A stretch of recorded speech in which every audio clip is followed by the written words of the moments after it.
আমার গরু এবং ছাগলের প্রজেক্ট অতি শীঘ্রই আমি চালু করব।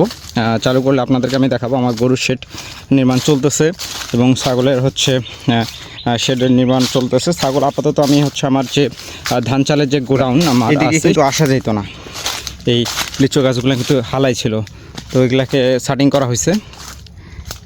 এই যে এখানে লেবু আছে, এই যে লেবু আছে। আসসালামু আলাইকুম, আশা করি সবাই ভালো আছেন। তো আজকে অনেক দিন পরে আসলাম। আসলে লিচু শেষ হওয়ার পরে লিচুর আপডেট দেওয়ার মতো এরকম কিছু থাকে না, যার কারণে ভিডিও নিয়মিত দেওয়া হচ্ছে না। তারপর আমার কিছু প্রজেক্ট চালু করতেছে আমি, যেটার মাধ্যমে আপনাদের সঙ্গে আমি নিয়মিত ভিডিও দিতে পারবো। আপনাদেরকে ঘাস দেখতে পাচ্ছেন, এগুলা হচ্ছে ছাগল এবং গরুর জন্য।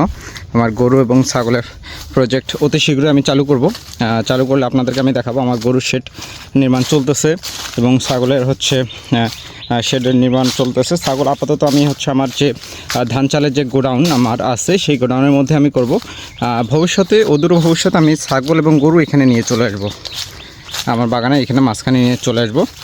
আর আমি লিচুর গাছগুলো আমার নিচ থেকে সাটিং করছি, আপনারা এখানে দেখতে পাবেন সুন্দর করে। এর আগে ভিডিওতে দেখাইছি, কিন্তু পুরোটাই সাটিং করা হয়নি, যার কারণে আপনাদেরকে দেখাতে পারিনি। এই যে দেখুন, এখান থেকে আমি কিন্তু আমার বাগানের শেষ সীমানা পর্যন্ত দেখতে পাচ্ছি। উপর দিয়ে যেরকম বাতাস প্রবাহিত হয়, নিচ দিয়েও কিন্তু বাতাস প্রবাহিত হবে।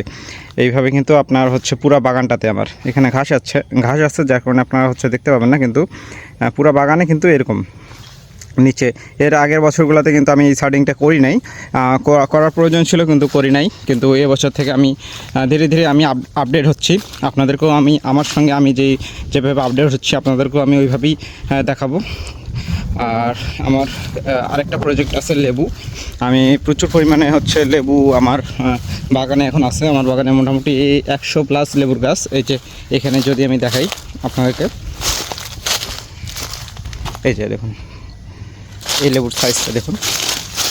এই যে লেবু, ওই যে সামনে এখানে আছে লেবু, বড় বড় লেবু। এগুলাকে কেউ এলাচি লেবু বলে, অনেকে মানে আপনার হচ্ছে 12 মাসি চায়না 3 যে লেবুটা আছে তার আপডেট ভার্সন এটা। এই যে এগুলাতে হচ্ছে লেবু গাছে ফুল আসতেছে। তো আর এখানে আমি এইটা জঙ্গল রাখছি, ঘাস রাখছি এই কারণে যে এখানে আমি গরু রাখবো। এখানে গরু এই ঘাস দিয়ে হবে। আমি সাধারণত দেশি গরু দিয়ে শুরু করব, দেশি গরু এবং দেশি ছাগল। আমার ছাগল রাখার যেই খোয়ারটা হবে, ছাগলের খোয়ার বলে, তো ওইটা সামনে হবে। আমি যেখানে চাড়াল করব ভবিষ্যতে ওইটাতে আমার খোয়ার হবে। এবং ভবিষ্যতে ছাগলটা আমি নিয়ে চলে আসবো এইখানে, এই ঘরে ছাগল, এবং এখান থেকে এইখানে আপনার ছাগলগুলা চড়ানো হবে। এখানে এরিয়া দেওয়া থাকবে। আর এই যে সামনে লেবুর গাছ, আমি আজকে ওই দিক থেকে লেবুর গাছ যেটা শেষ দেখা যাচ্ছে ওইখান থেকে আমি লেবু তুলছি। দেখুন গাছগুলো কিন্তু একটু এলোমেলো হয়ে আছে, লেবু তুলছি এই কারণে এলোমেলো হয়ে আছে। ওইখান থেকে 7টা গাছ, 1 2 3 4 5 6 7, এই গাছগুলো পর্যন্ত আমি 200টা লেবু তুলছি। আর এই গাছগুলো কিন্তু এখনও ভরপুর না, লেবুও ভরপুর না, গাছগুলো কিন্তু ভরপুর না। এই যে যেমন এই যে এখানে যে গাছগুলো দেখাচ্ছে জঙ্গল হচ্ছে, এগুলো আমি পরিষ্কার করি নাই, পরিষ্কার করব। আমার কাজের ছেলে হচ্ছে চেঞ্জ করছি, কাজের ছেলে খুঁজতেছি, এই কারণে হচ্ছে পরিষ্কার করা হচ্ছে না।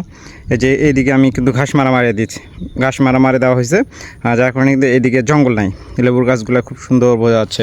আমি যদি আপনাদেরকে এদিকে নিয়ে যাই লেবুর গাছগুলোতে দেখাতে পারবো যে কতগুলো লেবু ইয়া হয়েছে। তো এই জঙ্গলের মধ্যে সাপ থাকে, বাগানে কিছু সাপ আছে, বড় বড় সাপ আছে, ডাড়ের সাপ, আবার বিষধর সাপও থাকতে পারে। আমি দেখতে পাইনি, ডাড়ের সাপ সাধারণত দেখতে পাইছি। এই যে দেখুন এখানে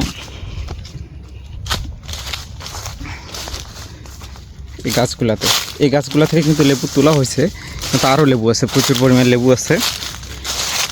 এই যে এই গাছগুলা এইদিকে কিন্তু আসা যেত না, এই লিচু গাছগুলো কিন্তু হালাই ছিল, তো এগুলাকে সাটিং করা হয়েছে। এই যে এখানে লেবু আছে, এই যে লেবু আছে, এগুলা হচ্ছে আবার ফুল আসতেছে। এই যে এখান থেকে আপনার ফুল আসবে, আবার এগুলাতে ফুল আসবে। ওই যে এখানে লেবু আছে, তো এই যে এখানে লতা উঠতেছে, এগুলো পরিষ্কার করা লাগে। এই যে লতা উঠছিল, এগুলো পরিষ্কার করা হয়েছে। তো এই দিক দিয়ে লেবুর গাছ চলে গেছে অনেক, এই সাইডটা পুরাটাই, ওই সাইডটা পুরাটা চলে গেছে। তো আজকে আপনাদেরকে এটা আপডেট দিলাম। এরপরে আমি আপনাদেরকে ইনশাল্লাহ আমার গরুর শেড, গরু এবং ছাগলের শেড আপনাদেরকে দেখাবো। আর লিচু গাছের এই সময় পরিচর্যার ওরকম কিছু নাই, এবং আপনাদের সঙ্গে নিয়মিত হওয়ার জন্য আমার কিছু প্রজেক্ট আমার আসতেছে সামনে। ইনশাল্লাহ দোয়া রাখবেন আমার জন্য, যে আমি যেন এগুলা সফলভাবে করতে পারি। আমি একটু প্যারার মধ্যে ছিলাম, আর্থিক সমস্যার মধ্যে ছিলাম, সেগুলা কাটিয়ে উঠে এখন একটু সামনের দিকে এগোতে চাচ্ছি। এখন দোয়া করবেন আমার জন্য, যারা আমাকে ভালোবাসেন, এবং সামনে হয়তোবা আরও কিছু প্রজেক্ট চালু করার প্ল্যান আছে। এখন আর্থিক সমস্যাটা সমাধান হলে আমি ইনশাল্লাহ এই প্রজেক্টগুলো চালু করব ধীরে ধীরে। তো সবাই ভালো থাকবেন, সুস্থ থাকবেন। আল্লাহ হাফেজ।